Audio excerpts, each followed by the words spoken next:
Atenção, o Luca Bassani vai entrar agora e pelo VIP, olha, eu acho que tem informação nova aí. Os responsáveis pela explosão dos gasodutos Nord Stream em 2022, que pioraram a crise energética na Europa, foram encontrados?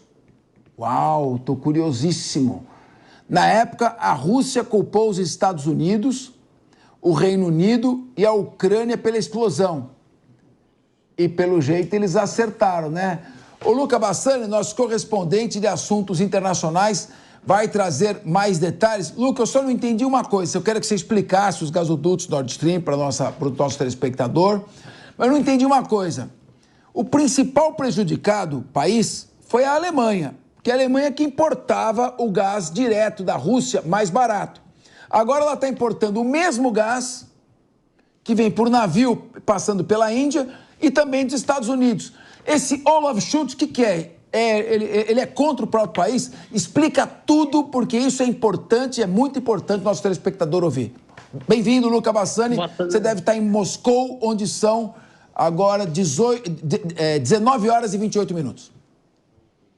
Boa tarde a você, Capeza, aos nossos debatedores, a todos que nos assistem. Realmente é um ponto muito importante para a segurança energética da Europa, e você me deu uma deixa, vou explicar o que significa, ou pelo menos o que era o gasoduto Nord Stream, né? Que eram dois gasodutos, dois canais, assim a gente pode dizer, tanto o Nord Stream 1 quanto o 2, que traziam através do Mar Báltico este gás, que é tão importante para a indústria alemã, para as casas alemãs e outros países da Europa Central, desde a Rússia até a Alemanha. Ele foi construído, o primeiro deles, há muitos anos, o segundo ainda não tinha sido inaugurado, mas durante esse período de guerra, o Nord Stream 2 foi, então, houve uma explosão que inviabilizou com que ele continuasse funcionando e, de qualquer maneira, já não estava funcionando da mesma maneira, porque as sanções impostas à Rússia dificultavam, obviamente, a Rússia a exportar, assim como os próprios russos diminuíram consideravelmente aquilo que exportavam para a Europa.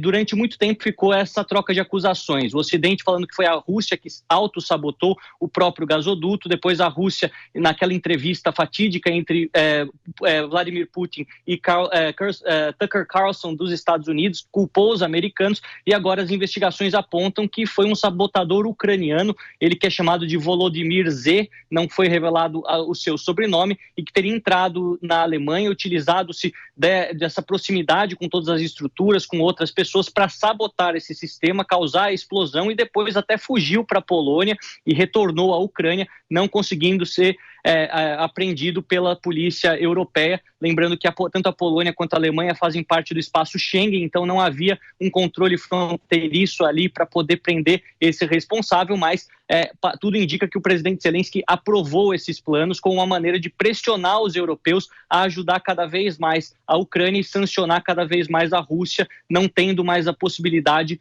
de importar este gás por conta do gasoduto destruído. A Alemanha disse que vai continuar as investigações, vai fazer de tudo para encontrar o responsável por isso, mas também deixou bastante claro que este acontecimento não altera de qualquer maneira o apoio alemão para os ucranianos. É uma questão muito delicada, como você bem colocou, a Rússia tem vendido o mesmo gás, o mesmo petróleo que vendia antes para a Europa, para a China, para a Índia e outros países da região asiática por um preço menor, e muitos deles acabam revendendo aos europeus por um lucro. Então os europeus acabam pagando mais caro por aquilo que tinham barato antes da guerra, ao mesmo tempo que também tem comprado dos Estados Unidos. Os americanos, no caso, já são grandes exportadores de petróleo, ao contrário do que muitas pessoas dizem, eles têm autossuficiência em relação a isso e também têm servido para suprir essa necessidade energética da Europa. Mas é uma história muito mal contada, que fragiliza de qualquer maneira no aspecto diplomático a relação entre a Alemanha, a União Europeia e a Ucrânia, principalmente por ter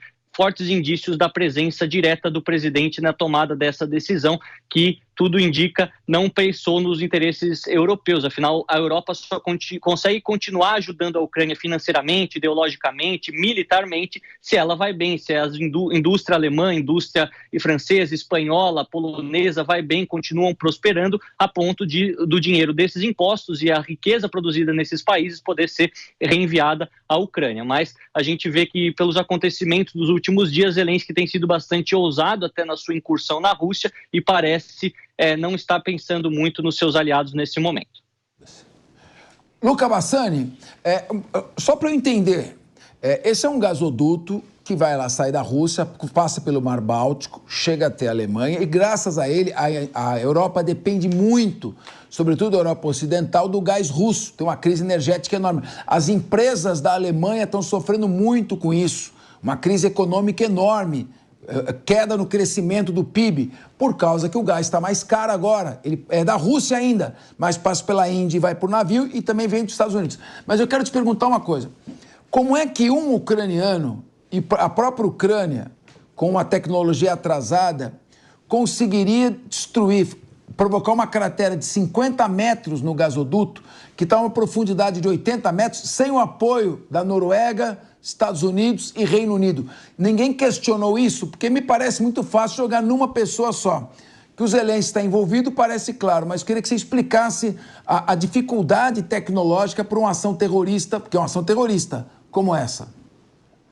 Realmente é uma ação que não foi realizada apenas por um indivíduo. Isso fica bastante claro pela logística de toda essa operação. Como você bem colocou, Capês, todo o gasoduto que vem através do Mar Báltico, ele passa por centenas de quilômetros desde a Rússia. Se nós pegarmos tanto a região de São Petersburgo, que é banhada pelo Báltico, passar todos os países bálticos, a Polônia, o próprio Kaliningrado, chegar na Alemanha, são aí facilmente uns 600, 700 quilômetros, até mais, se nós olharmos a curvatura que nós temos na Terra, e nesse aspecto, a profundidade de 80 metros, pelo menos em alguns pontos, ela dificulta muito uma única pessoa, um único mergulhador, por melhor treinado que ele seja, de ir até lá embaixo e causar uma cratera desse tamanho. Então, obviamente que as investigações vão apontar em todo um sistema de colaboração entre diversas partes, entre indivíduos que até trabalhavam dentro do sistema Nord Stream, que tinham informações privilegiadas para conseguir o acesso mais fácil a esses sabotadores e fazer com que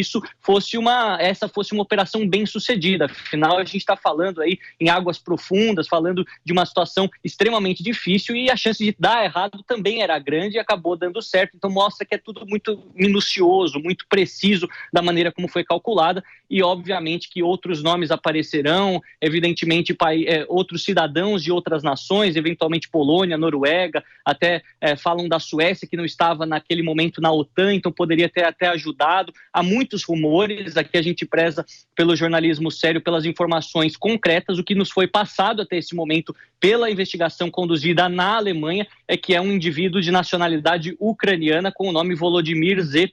Ou seja, não é nada além disso que nós temos agora para trabalhar, mas aqui olhando inclusive as mídias russas, eu que estou na Rússia agora, a gente vê eles já cravando uma espécie de ação coordenada entre os países bálticos que pertencem à OTAN, com uma maneira de desestabilizar a Europa e forçar esse apoio ad eternum à Ucrânia no aspecto econômico por conta da falta do gás, né? Por mais que a Alemanha queira continuar comprando, a Europa queira continuar comprando o gás da Rússia, agora com esse gasoduto destruído, só a manutenção dele custaria bilhões e bilhões de euros, algo que não aconteceria. Então, outras soluções seriam forçadas a serem encontradas para suprir essa necessidade energética.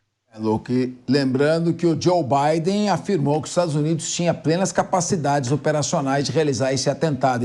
Antes de ocorrer o atentado, o Biden falou isso. Mas, Luca, como é que está a situação nesse momento no conflito entre Rússia e Ucrânia? Parece que o Volodymyr Zelensky abandonou a prioridade das suas linhas de defesa e invadiu Kursk, lá no nordeste da Rússia. Eu queria que você comentasse como é que está indo a guerra nos últimos detalhes. Olha, Capês, a região de Kursk, que a gente já falou aqui, é uma região simbólica muito importante para a Rússia, até para a antiga União Soviética, por conta de ter sido o palco da maior batalha de tanques da história. 6 mil tanques entre alemães e soviéticos, 2 milhões de soldados participaram dessa batalha heróica no ano de 43, 44, e depois recuperaram a cidade na reconquista soviética até chegar em Berlim em 45, e agora parece que isso mostra toda uma fragilidade da proteção fronteiriça, né, nessa região limítrofe entre Rússia e Ucrânia por parte dos russos. Afinal, os ucranianos ainda estão aqui, inclusive estabeleceram um escritório militar na região de Kursk, onde tem administrado toda aquela região, retiraram bandeiras russas, colocaram bandeiras ucranianas.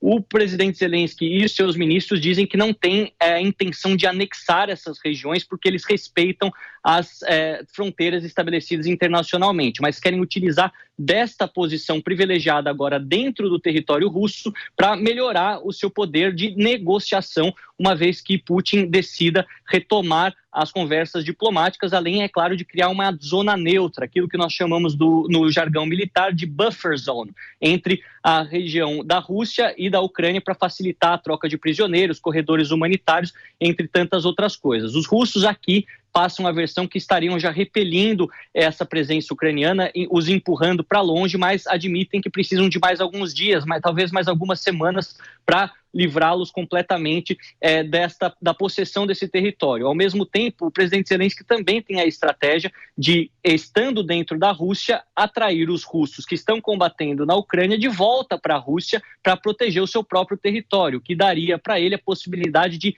tentar reconquistar territórios ucranianos ocupados. Aquilo que nós vemos por hora é que isso não tem funcionado, já que hoje mais uma localidade no Oblast de Donetsk, não muito distante de Pavlograd, foi evacuada por parte dos ucranianos, dizendo que os russos estão avançando, então a população deveria deixar essa localidade.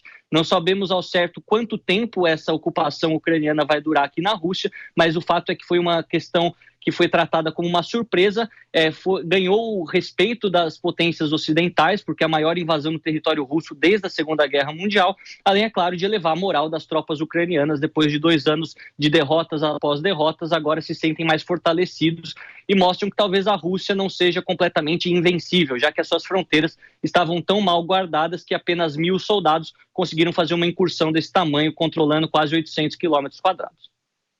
Sânia, o fato é que há mais de 2 anos eu venho tendo a mesma impressão desse Volodymyr Zelensky, nunca achei ele um herói, mas o tempo dirá.